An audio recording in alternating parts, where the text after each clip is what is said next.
Are you someone over 40, or what I like to say in your 2.0 era in life, and you have something to offer the world, but when you think about social media and YouTube and posting content online, you probably think to yourself, man, that's just for the young people. They're the ones who know how to do that. I would say you actually have more of an advantage than all the young people. And the reason is because of what you know and your experiences. And today's department is the personal brand department. And I have Lee Jenkins with me, pastor, entrepreneur, financial expert.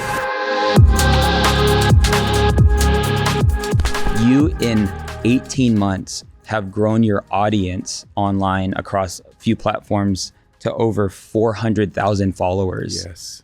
18 months, Yeah. 400,000 followers. And I found you at around maybe 50 to 60,000 followers about a year ago. And I loved your approach. And I think you'll have so much insight because you represent so much people who have expertise, a passion to help people. Yeah. And so, dude, thank you so much. I'm honored. I'm a fan. Wow. And I want to look like you when I grow up. Oh my God. Thank you, man. Well, I'm honored. I'm a huge fan of yours. I discovered you probably before you discovered me. And man, I've been so blessed by your content and inspired by it greatly. And, you know, I'm a little older. I'm over 60, believe it or not. Yeah, man. But I'm in a 35-year-old body, you Let's know, go. and so I don't believe in getting old. I believe in getting better. Love that. And I have loved aging because the more you age, the more experience you have, and you can draw on some of that experience, and then you can learn new things. Right. And what I love about today's generation of young people and millennials is you all are so entrepreneurial, and you're not scared to take risk. And so what I try to do is surround myself around a lot of young people. We have a lot of young people on our church staff. Love it. And so when you fuse the energy and the innovation of young people with the wisdom and the experience of those who are older, man, it can be a beautiful thing. Yeah. So I've tried to do that. So good. And I think that is a kingdom paradigm. At our church, we literally, our mission at City Light is we're building a house for the next generation. Love it. And next generation is literally the next generation, Yes. but it's also for those that aren't here, the people that don't know the Lord yet. Yes. And yeah, we serve a God of Abraham, Yes. Isaac, and Jacob. And so it's threes. God's always doing something in threes. And so, yeah, so Always. powerful. But I want to unpack your journey process on how you found your sweet spot. And I guess we could start with what led you to feel like it's time to put out some financial advice. And good, because even you're also a lead pastor. Yes, I am. And you could have put out specific like theology or biblical advice, but you're like, no, I want to do something a little more practical. Yes. So when it comes to like the Instagram, or like, how did you decide on a platform where it's like, okay, I want to put my expertise and passion out there? Okay. Well, I think it was two things that inspired me. Number one was seeing so much financial information disseminated through social media. Some of it I liked, some of it I hated. Yeah. And it was, you know, the Bible is an incredible verse. It says, "What shall it profit a man if he gain the whole world and lose his soul?" Okay. I felt like people were just talking about wealth building, not knowing that you can build wealth and make a lot of money, but that doesn't necessarily equal success. Right. And it doesn't necessarily make you happy. So I felt like there needed to be a balance out there. Somebody needed to come and to talk about wealth building, but be able to balance it with integrity and to tie purpose to So it. good. Which I love that what you're highlighting is you felt like there was a void. It was a void. Yeah, that you felt you could fill. Because it although it's your passion, although it's your expertise, just doing stuff with your passion and expertise without feeling you're filling a void could lack purpose. Yeah. And so I just think that's a really good insight for many people, because as people are wondering, what's my niche? Or I mean, maybe I didn't go to the get signed to the NFL, or people are thinking this way, but you have something to offer. But what are you seeing out there from your observation, and something that you feel you can bring a different perspective on. Well, when you think about all the pizza places and hamburger places, I mean, do we need more pizza places? But they keep popping up and they keep making money. Same with hamburgers, and I can name a lot of other restaurants. It's the same with content. Yep. The market is flooded with content, but that doesn't mean it doesn't need more content. And what you have to do is find your niche and try to fill a void. So I saw where there was very little balance between financial principles and spiritual principles, and incorporating or integrating faith and finances. So that was number one. I saw a void. Number two was very personal, what I'm going to tell you. And that is, the older we get, the older I get, you think about death. Now, you should really think about death all the time. Yeah. Now, I don't mean that in a morbid way, but I mean, you don't know when your number is going to be called. So you should live like, to live life to its fullest. But I think when you hit, late 50s or so, the reality of it probably hits harder. And so God began to deal with me by kind of making this statement to me in my spirit. And it was this: it sure would be a tragedy if you died with all of this stuff inside of you and you didn't get it out to help people. That was it. I realized that this was the time to get what was inside of me out so I could help other people.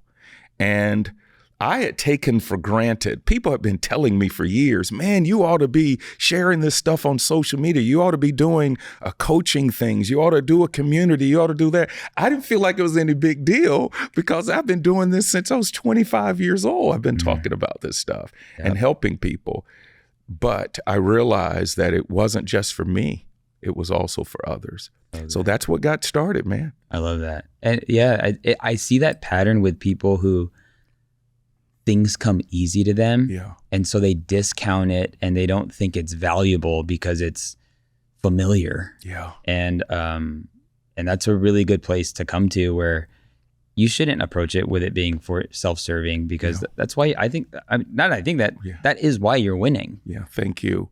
Well, I did discount it. I'm a little embarrassed about that, because if I had not discounted it, I would have started sooner and been able to help more people sooner. But I think that's one of the reasons God has been blessing me with the support and the fellowship, is because, I'm having an impact on people, and God knows how to catch us up, Right, yeah. I mean, he's on Kairos. Exactly. Not right. Chronos. Man. So specifically for me, it was Instagram. Yes. Is there a specific reason why you chose to kind of go all in on Instagram with vertical short form content? I read that you needed to pick one thing instead of trying to do all of them at once. And so Instagram just happened to be my favorite for some reason. And so I decided to start on Instagram and then let it spill into the other ones. Cool. So it was no scientific reason behind it. Just I had enjoyed probably following people more on Instagram. Yeah. And you were a user. And I was a user. And you being a user made it more familiar to be able to be a creator on the platform. No doubt. But I also was a user of X, and I was also a user of Facebook, and I was also a user of TikTok. But for some reason, I just gravitated and liked Instagram more. And I figured that was going to be my primary one. Sweet. And then, so what's interesting is what most people would have done, because you probably already had Lee Jenkins' Instagram account. Yes. But you start a brand new account called the Stewardship Coach. Yes. And you're chipping away at content. Yeah. And here's something I love, by the way. Right now, if you do this like 5 or 6 times, you get to the beginning of your journey on that account. Yeah. But then there's over 300,000 followers on it, which is cool. Can you talk about the journey of like starting and then realizing that the format needed to change? Yeah. I felt like my content had already been tested in other forms. I had been doing financial seminars, speaking engagements, and even coaching and consulting for years. I just never bragged about it and went on social media about it. I was more excited about doing the work than bragging about it and telling the world about it. I mean, by the grace of God, I had been asked to speak at some incredible events. I mean, I've spoken for years ago at T.D. Jakes' Woman Thou Art Loosed, Manpower, when he was doing these men's events. So this area was not new to me. However, I needed to get it out in a form that would be shorter and compact.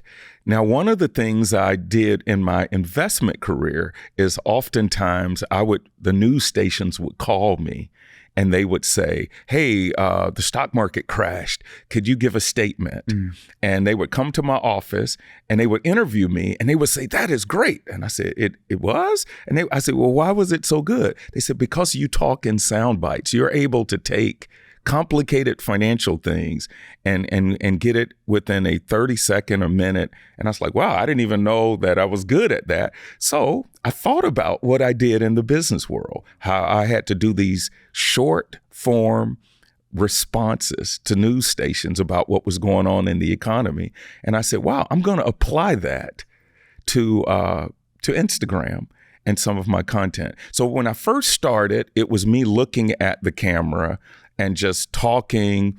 And then I decided we wanted it to look more like a podcast style where somebody was asking me questions and spurring the conversation and just kind of let me roll. Yeah. Which I love because you're not looking directly at the camera. That's right. Which probably makes filming as simple. Yeah, it makes it more simple. Yeah. Absolutely. Yeah.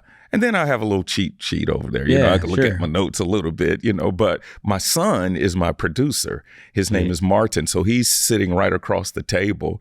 And so because I want it to look natural, like I'm talking to somebody and I am looking at him, and I'll occasionally glance at my notes or something, but you can't even tell because this stuff is inside of me. Yep. And these are things that I live out and I've been talking about for decades. Hey, Department fam, question for you. Based on you listening to this podcast, you probably are either looking to grow your personal brand this year, build your audience online, and just stop chasing business and start to have business chasing you.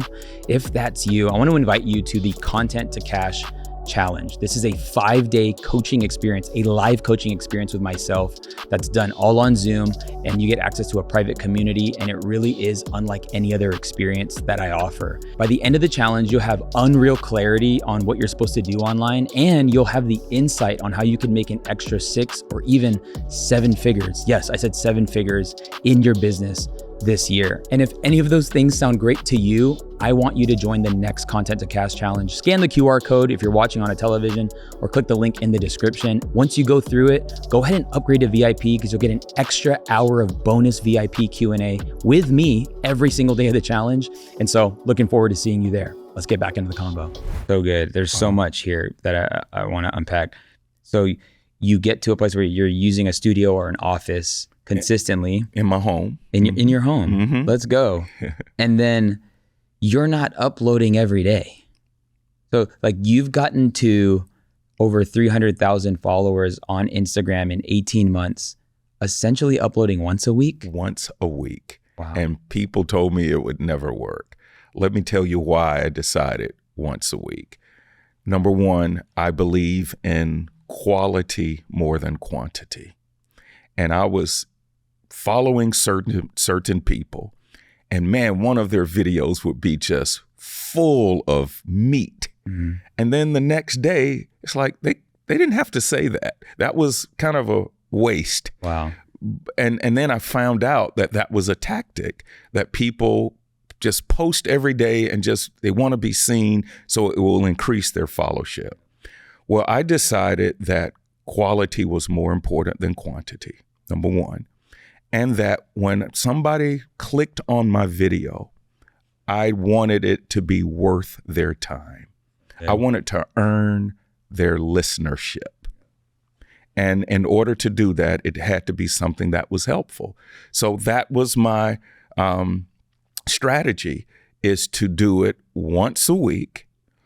I might increase that, but I wanted to start once a week.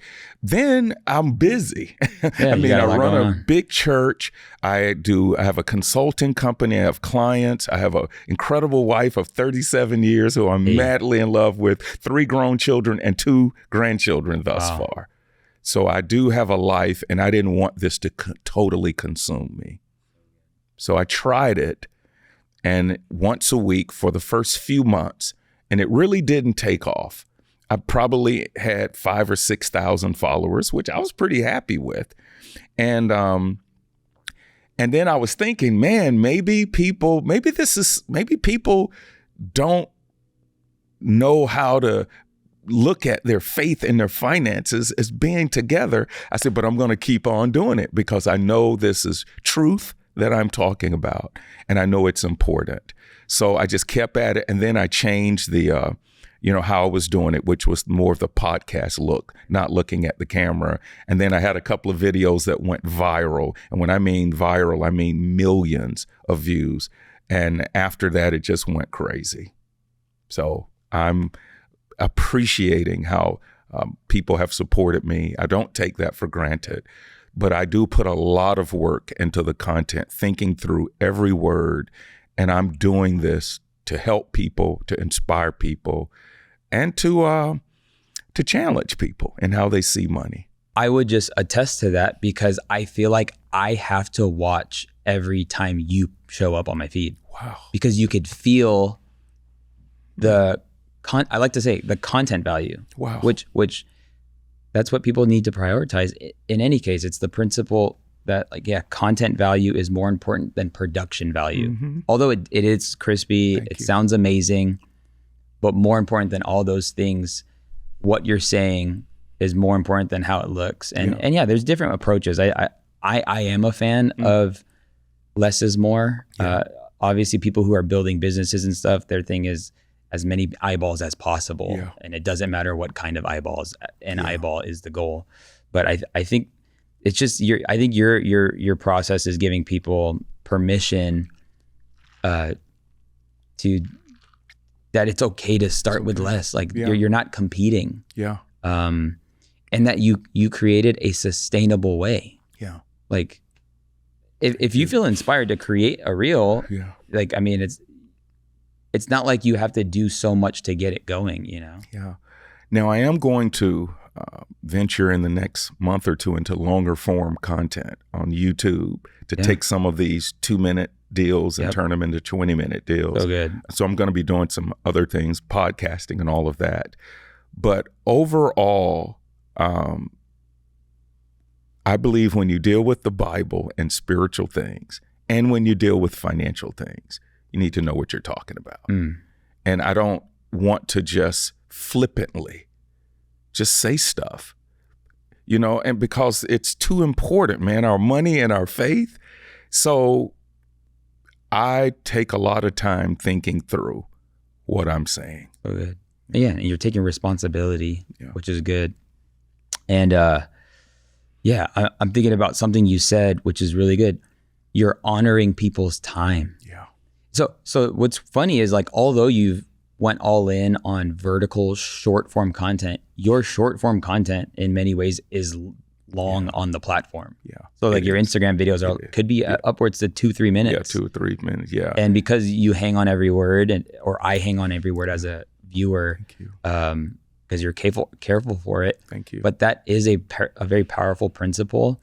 And it's when you create in somebody else's mind that they're literally getting time back for giving you their attention, they will always keep coming back. Wow. So, I'm going to speak in a couple hours. And one of the biggest principles with YouTube is that I want people to get light years of information. I think it's a biblical principle of the presence of God. Better is one day in your house than 1,000 elsewhere. I think it's a principle when you have the Spirit and you're teaching truth, is that when you're exposed to truth and biblical principles, you can get a God idea or an inspiration that can take care of decades. That's or, right. No doubt. So good. No doubt. Thank you, man. Yeah. And I try to shorten it a little bit, but I don't want to cheat people out of some good principles. And so some of them will be a little shorter, but for the most part, no more than 3 minutes is kind of how most of my videos are. I think it's cool that you invited your son in the process. Yeah. Some people don't have that luxury, or I wouldn't even call it luxury. Some people don't have that ability to do that or invite somebody to help them. Yes. What would you have done if you didn't have help? Yeah. Well, let me tell you what I have seen people my age do, which I think it's a big mistake. And I did not do this, and it helps me tremendously. That is to embrace the young generation, to realize that you can learn something from young people. So my children who are grown, they're always coming to me, hey, Dad, let me show you the latest thing, man. And I'm like all ears. I said, guys, don't let me get old. Okay. That's so good. I literally tell them that, don't let me get old. Don't let me get outdated. Let me know what's happening. So it was a natural consequence of my son and I working together, because we're always talking about what's going on in the world. And he's always making sure that I stay up to speed on stuff.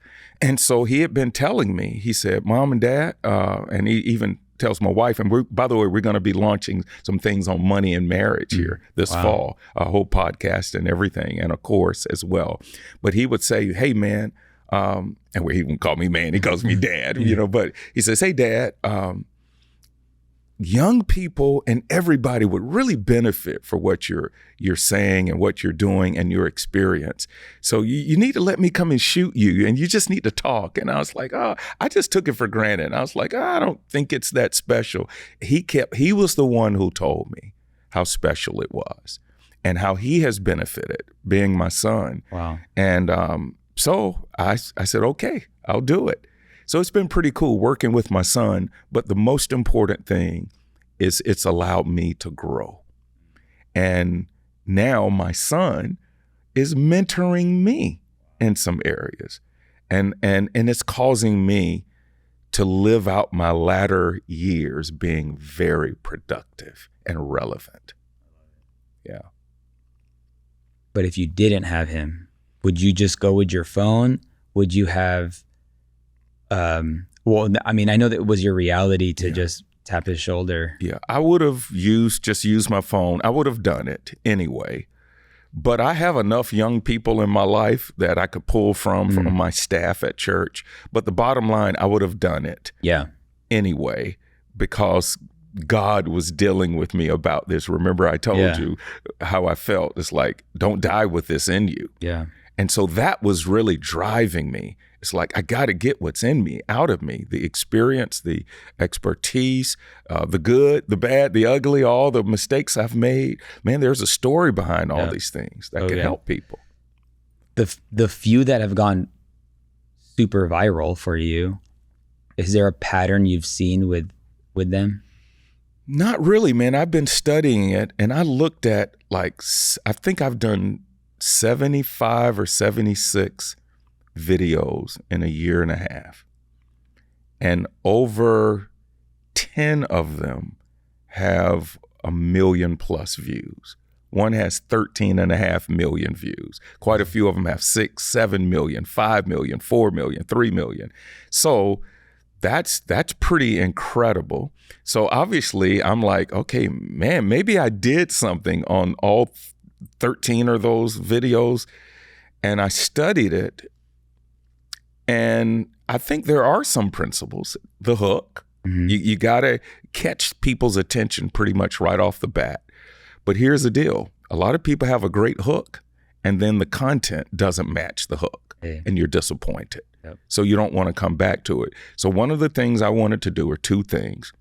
A good hook, a legitimate hook, not just a hook to get people to listen, but then to give them more than just a hook, to give them some good, meaty content. And then thirdly, to try to talk about some of my personal challenges and successes, to personalize it. Really good.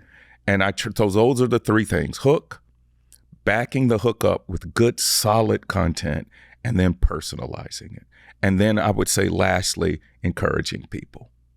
Yeah. You do that. Yeah. Thank you. Which is really cool. Thank you, man. Yeah. There's this thing I teach where it's a visual hook. Yeah. And a visual hook would be like, maybe you're saying a hook, but if somebody had their phone off, there is a, just a headline. Yes. Visual headline. Yes.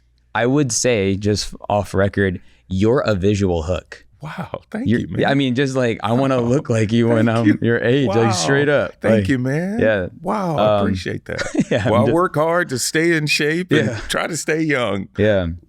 Well, something that's really cool is you did this without any motive to see what you can get from it. Yes. And it's interesting hearing you process 18 months later, a handful of viral videos. And by the way, the principle is you uploaded 76 high value pieces of content in 18 months. And that's why the 10, 12 got millions of views. It's because of the overall thing is why those did. Yeah. But we're talking, and just now you're thinking about ways to get people off the platform more into your world and even monetize the audience with deeper help. Yeah. Here's what I said, and I say this with all humility, but I didn't need social media to feel successful. I had already had a successful 25-year career. God has blessed our church, and I do a lot of things behind the scenes to help a lot of people. So I did not enter the content world trying to be famous, trying to be successful. I literally entered it to help people and to get what was in me out of me. So I figured I would let the market determine the value. I thought I had value, but you really don't know until you put yourself out there. Right. And then I was shocked that the reception was so great, and it really validated what I thought. And so I think the natural progression is people are following me because they appreciate the content, they benefit from it, they like me, God has given me favor with them. And so now I want to take them deeper because there is more where that came from. And so I can do more longer form, I could do some more group coaching and some community things that I can launch. I mean, there's a lot more there, but I did not want to do any of that unless there was a demand for it. Yeah, because I think a lot of people put that ahead of the thing, and then it prevents them from even starting or overthink. Yeah. But if you're just freely giving and let that be the focus, it usually, the byproduct and the overflow of that will, turn into resource. And so it's something you've mentioned multiple times is like, get what's inside of me out. Yeah. In order to get something in, you have to be intentional with what you're consuming. Yeah. Can you help me? I love learning. Yeah. I love the Bible. I love podcasts. I love value content. But some people don't have much value to give, but many times it's just because there's nothing inside in regards to potent content. Like, how can you encourage people to make sure what's inside of them? Yeah. Wow. Well, a lot of people have fed themselves junk through much of their life and are still feeding themselves junk. Junk in, junk out. Okay? So the best way to get something out of you that can benefit people is to make sure what's coming inside of you is good. And the reason I felt like what was coming out of me would be good because I know how I worked so hard since my 20s to make sure that what I consumed was something that was beneficial. And that could be the church I went to, the mentors that I had, some of my favorite TV preachers, and people who I listened to. How about this? The books I read and consumed, and then the experiences that I had, the good ones, the bad ones, and the ugly ones in business and finance. When I put all that together, and then you just live life, I felt like I had something to offer.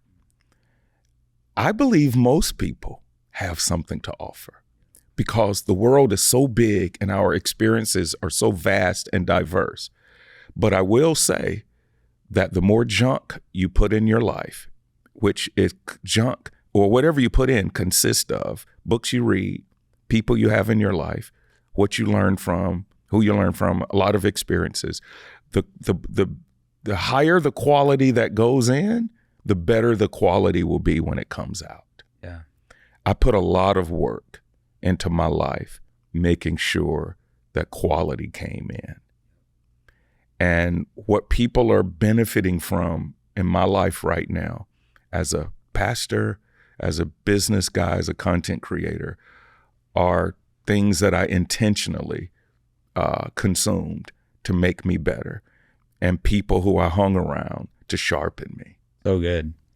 In your journey of building successful businesses, communicating in different contexts, but consistently on a weekly basis at church, now in video, and I would classify you as a master communicator. Thank you. What are some things people can do to get better at communicating? Okay. Thank you for that compliment. I'm still learning. I wouldn't consider myself a master communicator, but I would consider myself an effective communicator, which means you can move the hearts and minds of people, which is a gift.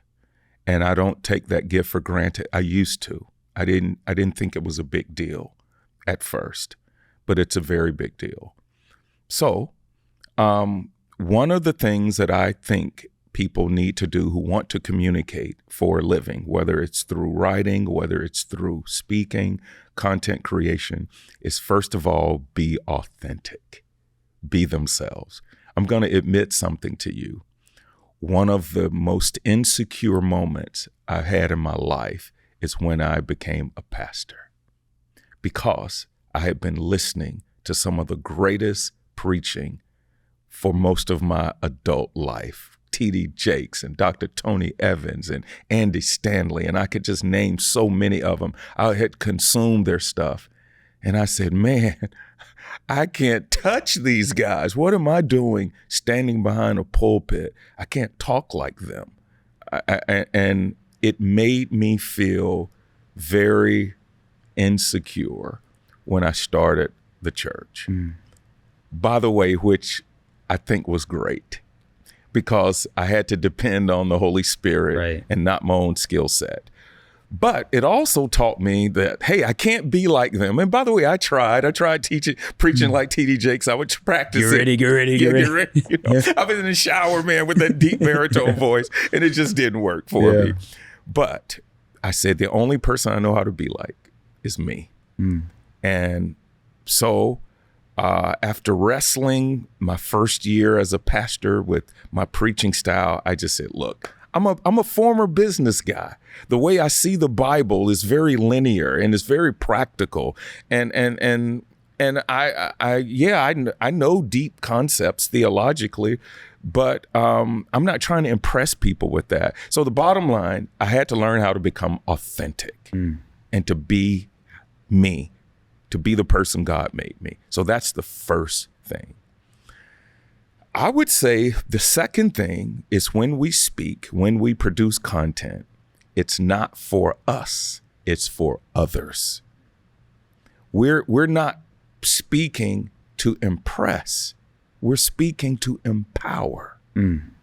And I always keep that in mind when I go speak, when I do a video. This is not for me. I'm not trying to get the attention. This is for the hearers and the people on the other side of that camera lens and the people sitting in those seats on Sunday. I'm here to serve them through this thing called content and communication. Yeah. So those are the three things. Really good. Yeah. Yeah. The two things, rather. Yeah.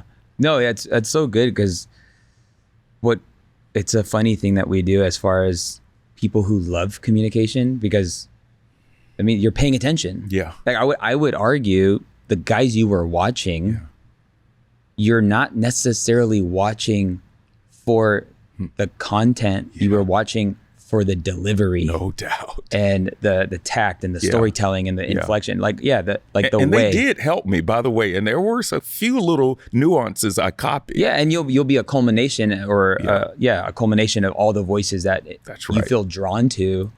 But similarly, in the same sense of not knowing. For me, it was like, do I hold a microphone? Yeah. But I am a natural teacher, and I like using my hands. And but I found early on when I started preaching, I was so focused on the content that I needed to get so much content to them, which doesn't always empower. You know, it sometimes can overwhelm, and overwhelm people don't take action, and they don't, take the next step. And I found that as I got more, comfortable in my voice, That's good. I realized a few things. And that was, as students of communication and somebody who studied it, and also as a student of the Bible, being in Las Vegas, having healthy assumptions or knowing who I'm talking to influenced what I was going to say. And one healthy assumption I have, which I hate that it is a healthy assumption, is that most of the people aren't reading their Bibles consistently. Wow. And then most of the people are going through it. Yeah. And most of the people are in valley seasons. And so they're not coming to get my super duper insight. They're actually coming to hear what comes naturally as an overflow of my obsession of the things I'm studying. So I've learned to not stress so much or put too much pressure in recently, especially in the business space. Yes. Because I've been doing content for 19 years. I started making vlogs when I was in high school. Man. And so when I get asked to speak, I actually am like, what's the simple thing? And I just draw a lot of connections to that, just being okay with, That's good. You said something. I was asked a question. A person asked me, said, you've been pastoring now 13 and a half years. What would you do different? And I said, that first year, I was too focused on content, delivering this content, perfect theological interpretation and all that. And I said, I should have been a little bit more focused on the people and their problems and all of that. And I learned how to do that eventually. Yeah. But now there were some things as a communicator that I needed to work on. My natural voice is more monotone. Okay. So my natural voice stays within. So I had to learn how to do voice inflection. Yep. So as I became a content creator and as I became a pastor and a preacher, I didn't like the way I sounded. Wow. Hated it. Still not crazy about it. Sure. Okay. I mean, I love your, what do they call it, Art? Your timbre. Thank you. The sweet spot of your voice. Man, thank you. Yeah. Well, I get a lot of compliments, but sometimes we don't like ourselves in certain areas. Sure. But there were a few things I felt like I needed to work on. And I worked especially in a live setting. And that was my voice inflection, getting excited and raising my voice, and then saying something and slowing it down and pacing and all of that. So when I study speakers, like some of the guys I mentioned, like a Bishop T.D. Jakes or Dr. Tony Evans or Andy Stanley, to name a few, I noticed that they were masters in how they used their voice. So as I was learning how to connect with people verbally, I still had to make some changes along the way. Yeah, so good. And then it gets to a point where it becomes natural. You do it, and then you watch your sermon back, and you're like, "Oh snap, I did it!" Yeah. But in the moment, I wasn't conscious of it. That's right. Yeah, no, those are fun moments. That's right. Okay, can we talk a little bit on the financial side of things? Let's do it. I've been blessed to be exposed. I got saved at 20. Wow. And just went all in for the Lord and got plugged into the local church. I got married young and tithed on a very small paycheck, which was good because once I started making a lot of money, I was glad to give it. Wow. When it comes to the tithe, can you bring clarity on that? Because I get a lot of people who say, "Man, that's not New Testament, New Covenant." Yeah. And my thing, it's like, it's a principle. It was also pre-law. Yeah. Anyway. Yeah. You just kind of said what I was going to say. First of all, it's a principle. You're not going to hell if you don't tithe, okay? And unfortunately, I'll tell you the bad part first. Unfortunately, the church has beat people up, browbeat people over this issue, and that never works in the long term. And then giving should be out of a heart of love and gratitude. Now, there should be some obligation to giving because I love my wife, but I am obligated to provide for her and my family. But it's still out of a heart of love. So tithing was predated before the law. And then once the law came, they had all of these restrictions and things around it, and it became more something you had to do. And then in the New Testament, the Pharisees took it to another level. It became legalism, So tithing is a principle that has never been annulled. It was no point where Jesus said you shouldn't tithe. Okay. In fact, he affirmed it in Matthew 23:23 when he was rebuking the Pharisees, or he was using them as a object lesson of what not to do. He says you tithe mint and cumin and this and that, but you neglect weightier things. So he affirmed that, yeah, you may tithe. That's good.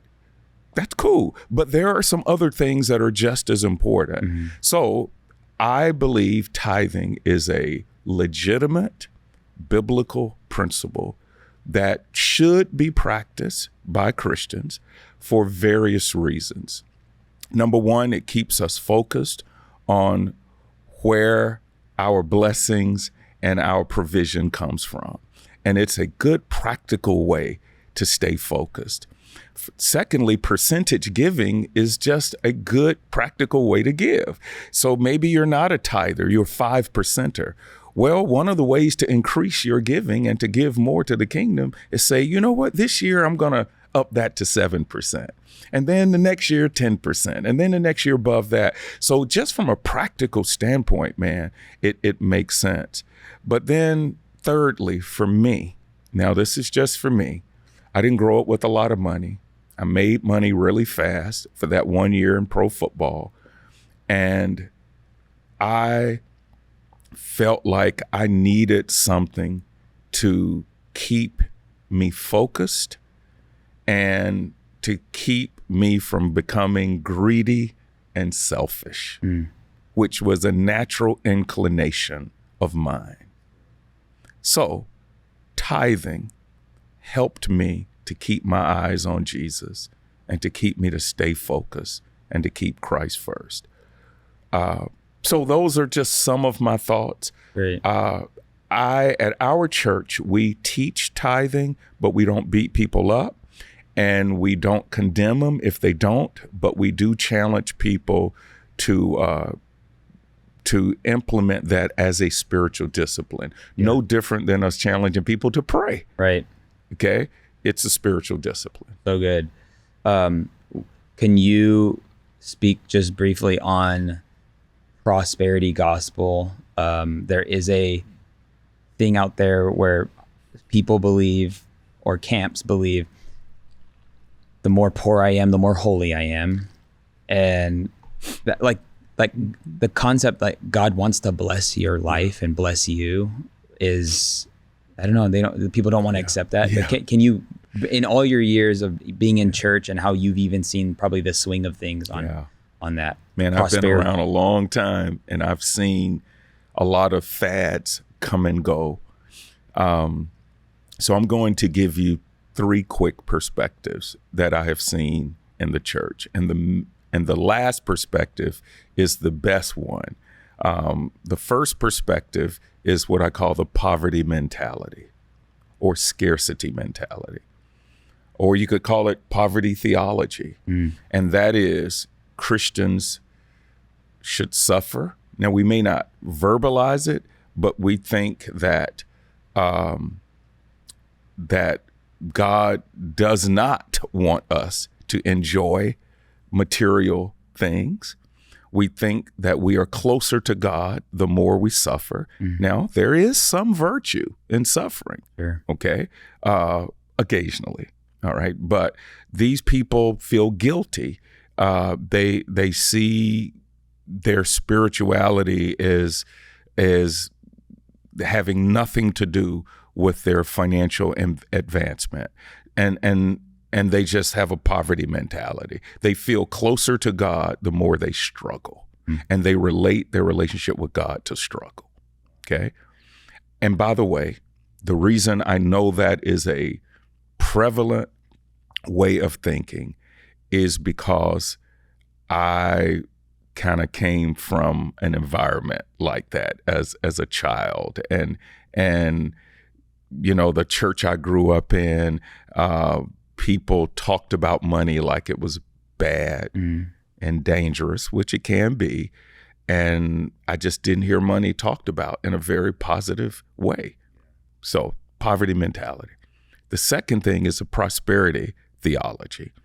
And that is the extreme of the opposite of the poverty thing, where you equate your spirituality to your material possessions.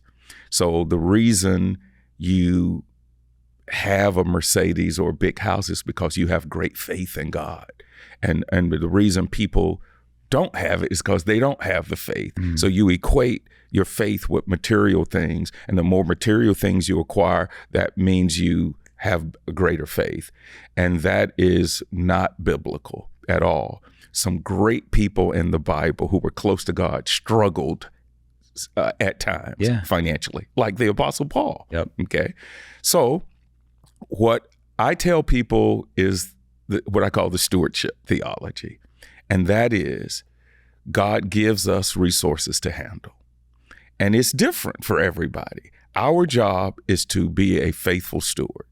And we could be a 5-talent steward, where we could become multimillionaires if that's what God has put in you, or 100,000aires, or whatever. It doesn't matter. What matters is we're supposed to maximize our God-given stewardship potential. And when we, and that's Bible. I mean, that's the parable of the stewards right there. The guy who put it in the ground was severely castigated and rebuked because he didn't grow it. Right. So prosperity, I think a lot of people get a bum rap for teaching prosperity, and we should want to prosper. Right. Who wants to stay the same? Yeah.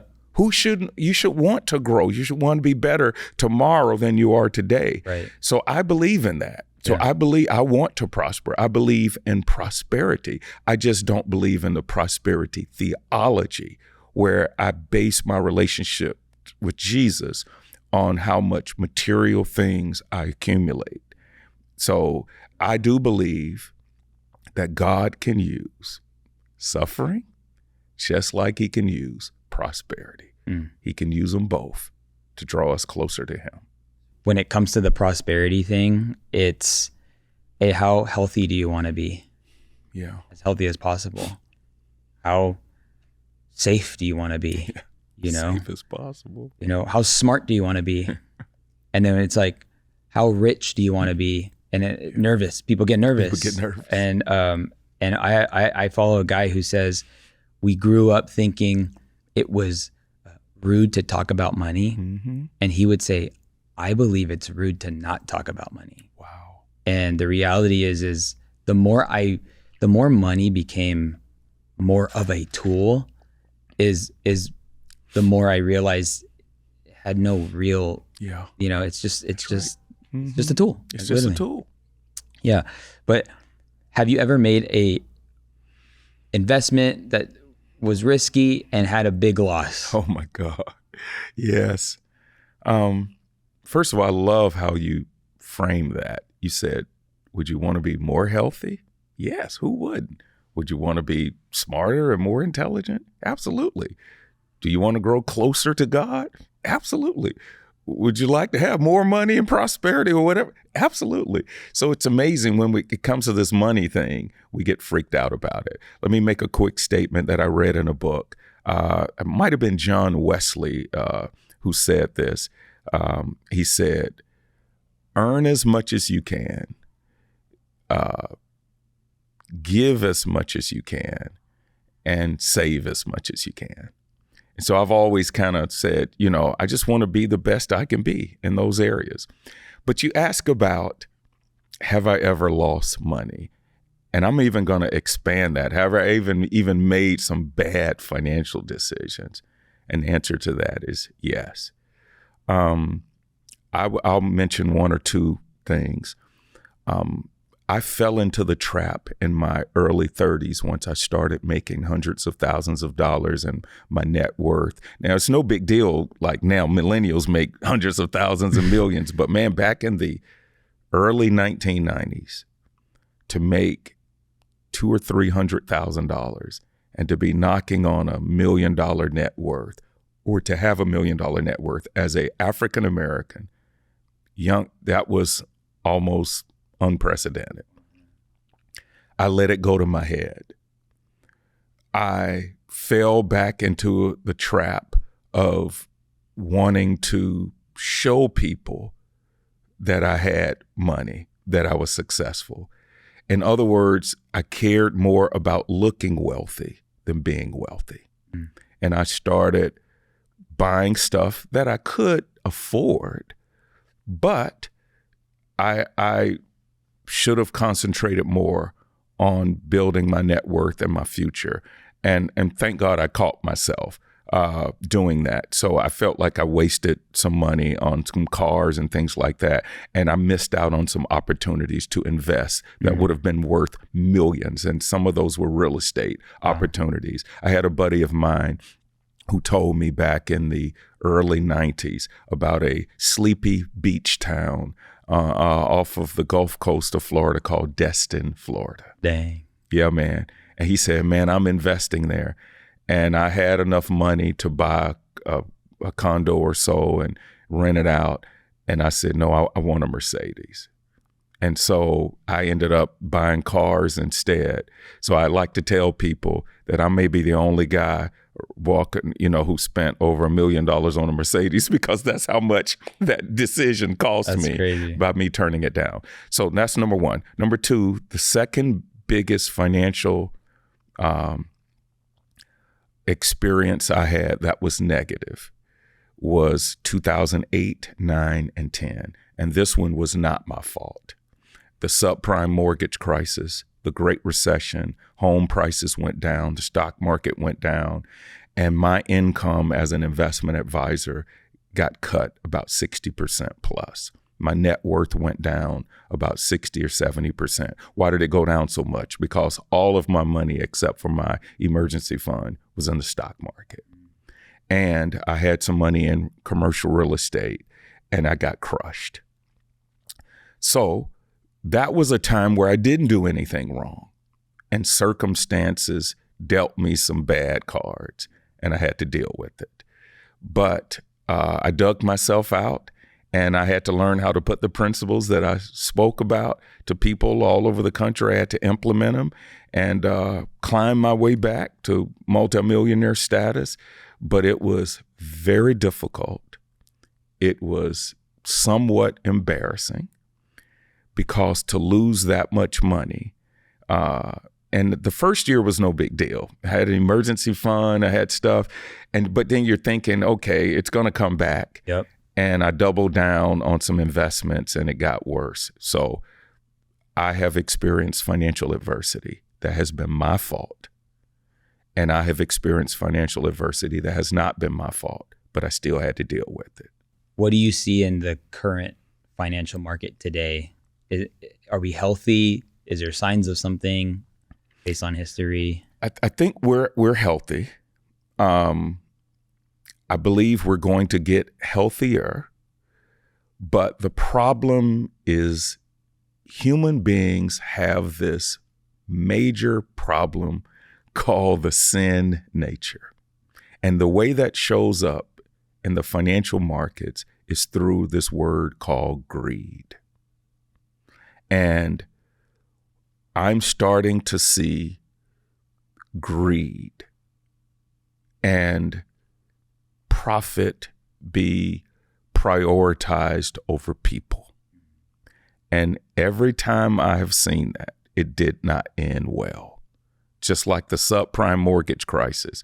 That happened because Wall Street got greedy. They said, we can package these loans, man, and people don't have to have great credit anymore. We can do no doc loans, no documentation. And they weren't trying to help people become home buyers. Well, in the way they were, that was the justification. If we package these things, more people could buy homes. But the real underlying issue was greed, and it brought the whole economy down. I am seeing signs of that right now on the political side, and I am concerned. Do I believe we got a next couple of years that could be pretty awesome? Yeah. But at the rate we're going, no, I don't believe it's going to end well. I hope it does. Yeah. I'm not a doomsday guy, but I'm seeing this enormous greed. Yep. And that's what concerns me. Great observation. I have two more things. One is, what is it like, you interpret this question the way you desire to be a pastor where your congregation knows you're a multimillionaire? My congregation knows that I had a career before I became a pastor, that I was very successful in. So that's number one. I didn't acquire all of my wealth from being in ministry and being a pastor. So that helps tremendously. Number two, I like to practice what I preach. So if I preach to them that if you handle money God's way and if you are generous, that God will reward you, your faithfulness, then the natural outcome of faithfulness should be financial increase. So the money that I do earn from our church and through other ministry and business ventures, I try to treat it well so it will grow and I can do the right things. So for me not to be successful financially, for me not to be a multimillionaire, to me would be a shame, especially at my age with my experience. So I don't see a conflict of pastors becoming multimillionaires as long as they are doing it in a integrous way and they're being a good steward and just growing their assets naturally. So good. Are you real estate, stocks? Yeah. How does someone decide? I'm more of a stock guy, but let me tell you why. That was my career for 25 years. And then it doesn't take a lot of your time and energy. I have invested in commercial real estate, and I've kind of fallen in love with it. I did a commercial deal, a joint venture. It's for our church, though. We bought a huge property that is, some of it will be used for ministry, some of it will be used for business, but I was the person behind the whole thing. You know, I got the whole team together and I did the development, you know, and so I kind of fell in love with commercial stuff. So I am doing some commercial things on the side, but I'm more of a stock guy. I like the stock market, and it doesn't take a lot of your energy and time to make money from it. Sweet. How long have you been married? I've been married for 37 and a half years. Okay. Got married in 1988. 1988. Yeah. That's when my wife was born. Wow. And so I mean, your kids are probably close to my age. They're 31 through 35. Yeah, three grown kids. I just turned 34. Wow. How do you last in marriage? How do you keep the fire lit? Wow. How being a pastor and people put a demand on your life, all those things, how do you do that well? It's not easy, but I would say, number one, you have to marry well. And I married just an incredible woman. But when we got married, we married because we were in love and we had all the romantic things were certainly there. But overriding that was our purpose. we felt like God brought us together for a deeper purpose. So we've always had Christ in the center of our marriage, and we've always been very cognizant that God brought us together to do ministry, to advance the kingdom of God. And we've tried to do that, and the Lord has blessed our efforts. Other than that, man, we're great friends. We like to have fun. I have some friends who are Christian counselors, and they serve secular and Christian couples. And they say that Christian couples struggle more with intimacy issues and marriage issues than their secular couples. Well, why is that? A lot of times we allow our religion to hurt our life instead of enhancing it. We forget how to have fun, man. Dang. So I flirt with my wife. I chase her around the house. I date her. We vacation together. I hold her hand. I look in her eyes. I did not reduce my pursuit of her. As the longer we stayed married, the more in love I became, and the more I try to wine and dine her. So good. Yeah. Can you just end it with an encouragement for people my age? Yeah. I'm 34. I'm experiencing a lot of success right now. Yes. I'm trying to exhibit wisdom and patience and delayed gratification. Yeah. Just got a second investment property. Trying to do those things, Yeah. but I feel the nice stuff, the cars, help me. Man, well, first of all, I want you to know I'm proud of you. And I'm not only proud of you, I'm proud of your generation. And let me just speak to that, and then I'll give you some warnings. My generation, which I came out of college in the 1980s, we were the first generation that had enormous opportunities because my parents grew up in the civil rights era.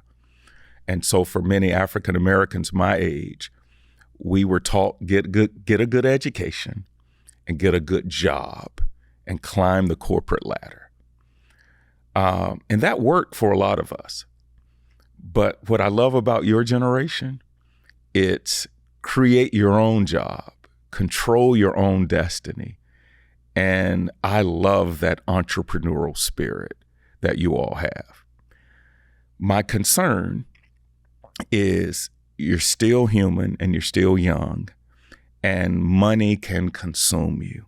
And it can consume you through comparison, through competition, through priorities getting mixed up. And so my advice to you and your generation would be to keep that fire burning for entrepreneurship and making money and building wealth, but to make sure that you have just as much fire for things that don't have anything to do with money. And those are things like your family, your spiritual life, giving to other people your time, and helping other people, because that balances those other things off. So I would say balance, not a perfect balance. You know, there are always going to be seasons where you work a little harder, but making sure that you are giving and serving a purpose and not just making money to post it on Instagram and to flex about what you have. Let me say this last thing. In my generation, and some of this is a little old school that I'm telling you, we didn't flex a lot. We didn't want everybody to know how much money we were making. Certain people, but not everybody, not the whole world. In fact, that could work against us. I am a little bothered by the young generation that they tell all their business. They put everything online, how much money they're making. And I'm just saying that's just not always wise. So wealth whispers, riches and immature money shouts. The wealthiest people I know don't feel like they have to tell everybody everything. And in maturity, makes you not feel the urge to have to prove something to people. I'm at the stage in my life, and I've been here for more than a decade or so, where I don't have anything to prove to anybody. You don't have to know that I'm a multimillionaire. I don't have to show you that. Money is peace. Money is freedom. And money is power to me, the power to help people, the power to have influence. And that's all I need is peace, freedom, and power to do some things. What people think doesn't matter. But it took me to be almost 50 years old before I got like that.